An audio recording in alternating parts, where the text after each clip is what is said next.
तो कैसा गया आपका वीक? आई होप आपने अरोमा थेरेपी की जो मैंने क्वालिटीज़ बताई हैं आपको, आपने अपनाना शुरू किया होगा अपने लाइफ में। अगर आपको उससे रिलेटेड कोई भी क्वेरी है या आप चाहते हैं कि मैं आपको अरोमा ऑयल दूँ, तो you can very well contact me through message. और आज है फ्राइडे, आवर फेवरेट डे। तो आज की कहानी जो है वो है एक ऐसे खुश परिवार की जिसमें दुख ने ऐसे दस्तक दी कि बच्चों को पता ही नहीं चला हुआ क्या। क्या हुआ कि जंगल में जैसे आपको पता है कि सारे जानवर जो हैं जंगल में मिलके रहते हैं। तो वहाँ पे एक खरगोश और उसकी फैमिली, उसके 2 बच्चे और उसकी वाइफ मिलके रहते थे। और खरगोश जो था वो इतना ज़्यादा प्रोटेक्टिव था अपनी फैमिली के लिए कि सारा काम वो जो करता था खुद करता कि बच्चे खेलते रहे और उसकी वाइफ को भी ज़्यादा ट्रबल ना हो। तो वो सबके लिए खाना लेकर आता था और बच्चे सारा दिन खेलते थे और उसकी वाइफ जो है ध्यान रखती थी। अब जंगल में सब उन बच्चों को बहुत प्यार करते थे, बहुत शरारती थे, हर जगह घूमते फिरते थे और खेलते रहते थे। एक दिन शेर की नजर पड़ गई उस पे। तो शेर ने क्या किया, बच्चों को पकड़ने की कोशिश की। बच्चे फटाफट भागे अपनी माँ के पास कि शेर हमको खाने लगा था। तो उसकी मम्मी जो थी दोनों बच्चों की, वो घबरा गई। वो कहती चलो फटाफट छुप जाओ। तो जैसे ही वो छुप गए फटाफट अपने घर के अंदर। तो ये बात अब खरगोश को तो पता नहीं थी। वो खाना लेके आ रहा था। अब रास्ते में रोक लिया उसको शेर कि भाई आज का खाना तू है मेरा। वो डर गया, उसकी आंखों से आंसू निकले। अब उसकी वाइफ दूर से देख रही थी कि भाई वो पकड़ा गया। तो खरगोश ने खाना छोड़ भागने की कोशिश की पर वो पकड़ा गया। तो उसने विनती की कि अच्छा ये खाना मुझे अपने बच्चों तक पहुंचा दो। तो शेर कहता है अरे तू पागल है, सिर्फ तुझे खा के मेरा क्या पेट भरेगा? मैं तो तेरी वाइफ को भी खाऊंगा और तेरे बच्चों को भी खाऊंगा। तो उसने विनती की, बहुत रिक्वेस्ट की। तो शेर कहता ठीक है, मैं तेरे बच्चों को छोड़ दूंगा, तो तुझे और तेरी वाइफ को तो मैं खाऊंगा ही खाऊंगा। तो वाइफ ये बातें सुन रही थी। उसने फटाफट अपने बच्चों को लॉक किया और वो दोनों शेर का शिकार बन गए। अब ये बात जो है जंगल में फैल गई और ये बच्चे दुखी रहने लगे। बच्चे इतने दुखी थे कि कुछ खाते नहीं थे, कुछ पीते नहीं थे।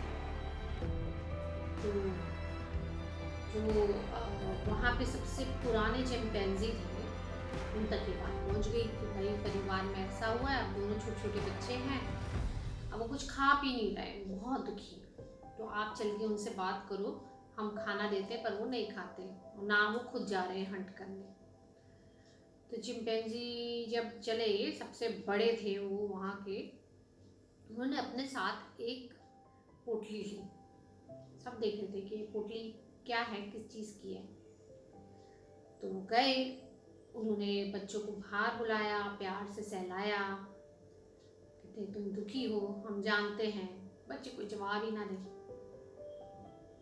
अब उन्होंने क्या किया, वो पोटली खोली और दोनों बच्चों के हाथ में कहा कि उसके अंदर था नमक, कि नमक जो है दोनों कस के पकड़ लो। अब क्योंकि वो सबसे बड़े थे तो उनकी बात मानी जाती थी। उन्होंने कस के पकड़ लिया। साथ में जो कैंगारू था उसको बुला के जाओ तुम अपने घर से पानी का ग्लास लेके आओ, जब तक ये कस के पकड़ के रखेंगे। कहते पर हम क्यों पकड़े? कहते पकड़ो। अभी वो पानी के ग्लास 2 आ रहे, वो लेके आया अपने घर से 2 पानी के ग्लास। दोनों को कहा कि इसके अंदर डालो, डाल दिया। कहते हाथ में दर्द हुआ क्या? कहते हाँ, दोनों हाँ करके बहुत दर्द हुआ है, ये पानी पियो। उन्होंने पानी मुंह में डाला और फू करके फेंक दिया। क्या हुआ? तो ये तो बहुत नमकीन पानी था, बहुत गंदा पानी था। कहते अच्छा हाँ। फिर वो दोनों बच्चों को कहा अच्छा ठीक है चलो मेरे साथ आगे, थोड़ा आगे चलो, क्योंकि वो झरने के पास रहते थे, वहाँ लेक थी। तो उधर उनको कहा अच्छा अब दोनों अपने अपने हाथों में, मैं ये नमक दे रहा हूँ, पकड़ो। सारे जानवर देख रहे थे कि क्या हो रहा है। दोनों ने नमक पकड़ा और उन दोनों का अब इसको पानी के अंदर छोड़। जैसे ही छोड़ा कहा पहले ये पानी पियो इमीडिएटली, जैसे ही छोड़ दिया तो उन्होंने पानी ऐसे ही चिन से ऐसे लगा के पिया। कैसा टेस्ट है? पानी तो मीठा है। तो वो बोलते हैं ऐसे ही तुम्हारा दुख है, जितना तुम अपने अंदर दबा के रखोगे उतना जो है उसका टेस्ट भी खराब होता है, और दुख के ऊपर दुख के ऊपर दुख ऐड होता जाता है। पर जैसे ही तुम उसको जैसे लेक में छोड़ दिया तुमने सॉल्ट, वैसे ही अपने दुख को छोड़कर और चीज़ों पे फोकस करोगे तो ये दुख जो है तुम्हारा कम होगा। वो कहते हैं माँ बाप का दुख कम है क्या? ये कैसे हो सकता है? सब कुछ हो सकता है। अब तुम कितना दिन रोगे? तुम रोते जा रहे हो, रोते जा रहे हो, रोते जा रहे हो, किसी को फर्क पड़ रहा है? ये लेक है इसको फर्क पड़ रहा है, ये जो बाकी जानवर हैं उनको फर्क पड़ रहा है, तुम्हारी सेहत को फर्क पड़ रहा है, तुम्हारी सोच को फर्क पड़ रहा है, क्योंकि तुम्हारे पास अब सिर्फ उनके बारे में सोचने का और कोई काम नहीं है।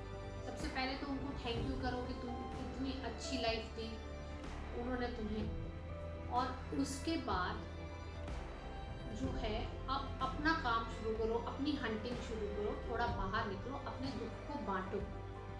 जब तक तुम बांटोगे नहीं तब तक जो है तुम्हारे अंदर का पानी भी मीठा नहीं होगा, तुम्हारी जुबान भी मीठी नहीं होगी। ऐसे ही खटास, ये क्या कहते हैं, नमकीन पानी जैसे पिया तो कितना गंदा लगा ना, वो तुम्हारी सोच में होगा नमकीन पानी, वो पानी तुम्हारे बोलने के तरीके में होगा और तुम्हें कोई पसंद नहीं करेगा। और ऐसे उदास रहने से ज़िंदगी आगे नहीं चलती। ज़िंदगी आगे चलती है कुछ ना कुछ करते रहने से।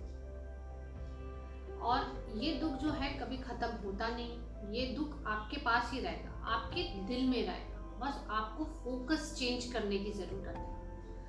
थोड़ा टाइम उसको अटेंशन दी, ठीक है, अब आगे फोकस टू अदर थिंग्स।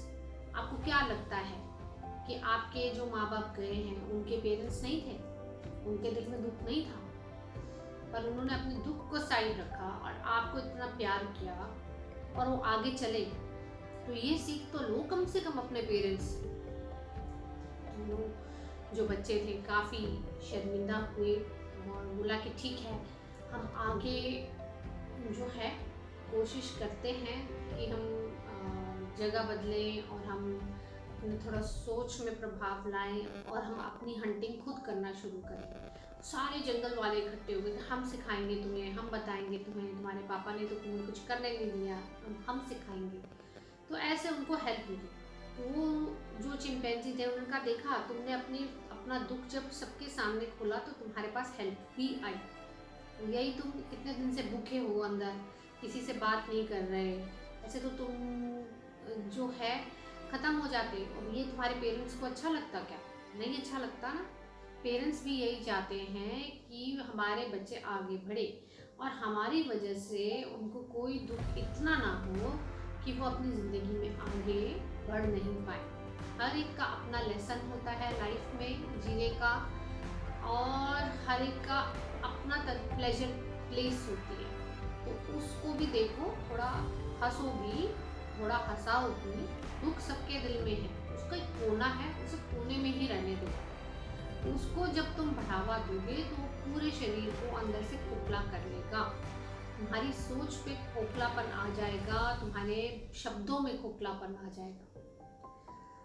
तो आशा करती हूँ ये स्टोरी आपको या आपके किसी अपने की हेल्प करे। तो मिलेंगे ट्यूसडे को। नमस्कार।